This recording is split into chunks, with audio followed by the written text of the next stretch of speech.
Tim Collins with Cullman today. I'm out on Tally Ho Street, on the west side of the city of Cullman, actually in the county. As reported earlier, we have a commercial building fire. Can't seem to quite put it out. This building is obviously a metal structure, and made the decision to bring in a Cat 318B to tear it down so they can get inside without the melting roof structure and trusses falling on firefighters.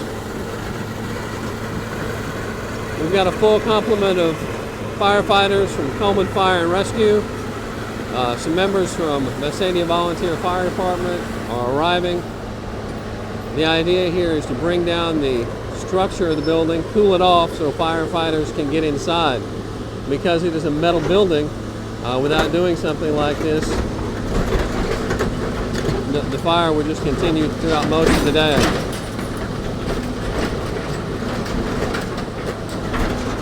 The man operating this big Cat obviously knows what he's doing. And here comes the east wing of the structure. It's my understanding that this building was not occupied regularly by human beings, but has a significant amount of materials such as plastic, cardboard. No one's really sure 100% what was inside, but it gives the fire a major amount of fuel to just keep going. And there you have it. The east side of the structure is on the ground. You can see the metal roof trusses have melted, obviously weakened. There's a little bit of active fire back in what appears to be a debris pile. This particular fire is potentially deadly to firefighters. Earlier today, most of the firefighters had to go in with masks, air, because the fumes from some of these materials are toxic in a maximum sort of way. You can see a small rainbow being created by the sun prisming through the water coming in from the large ladder truck. Our Cat operator's taken up a new position. Looks like he's going to work the front end of the building to bring it fully down.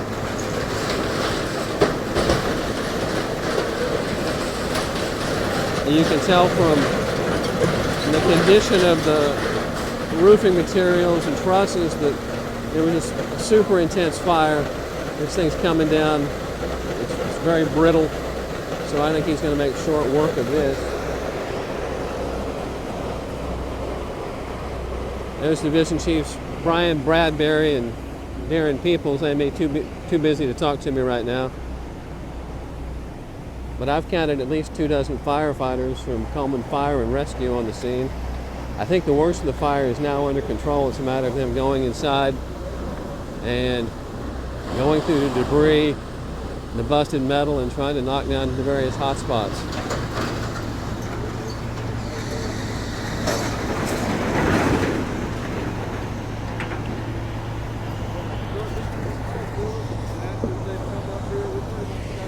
I would imagine that we'll see Phyllis Little from Cullman County Emergency Management Agency out here. To my knowledge, there's been no physical injuries to any firefighters. The building is believed to be been unoccupied at the time of the fire. Cullman County Sheriff's Office, Cullman Police Department, and of course Cullman Fire and Rescue have been here. Cullman Emergency Medical Services has a crew staged. There's some hydration and exhaustion on some of the firefighters' part, but nothing major.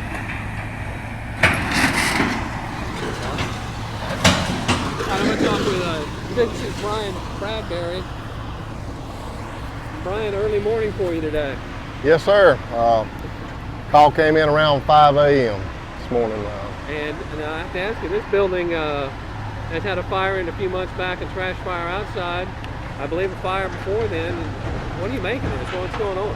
Well, not real sure, Tim. I know this is actually out in the county. We did a mutual aid response. Initially, this is actually Visalia Fire coverage area. Probably get a little more information from Chief Bates on that. I know they have responded a few times out here. We got the call dispatched to us, and when the guys arrived on the scene, they had heavy fire showing, and did a really good job of making a stop on the fire. As you can see with this building here, basically they made a stop at the office area right there. Well, it's quite a fire. I mean, because it being a metal structure and full of materials, some of them may be toxic, you don't have much choice but to knock it down to put out the fire, right? Yes, sir, and that was certainly a major concern with all the plastics and that type of thing in the building. You know, we do air monitoring for all that, and certainly wear our SCBA and try to stay safe. Well, you had a full crew out here today. Yes, sir. Yep, the sheriff deputy has been helping out, Cullman EMS. We've had a lot of help out here. Well, Brian, I think you got the worst of the fire knocked out. Obviously some fire on the back of the building. And how does this normally go? Once you get it knocked down, how does the firefighters approach what's left? Well, right now, you know, something we did was the county's brought in a backhoe to help us out. As you can see, you got quite a bit of fuel load here, and it gets kind of packed in. So with the metal truss buildings, it's not safe to send firefighters in once it's been exposed to fire this long. And so by bringing it in, it's going to expose a lot of this. We're going to be able to get in there and dig it out, put some water on it, and then we'll turn it over to the business owner at that point. Well, Chief, I appreciate you talking to me. You still got plenty of work to do. Yes, sir. Looks like we're about to get ran over by the big cat. Yeah, let's not do that. Appreciate it. Take care. Thank you.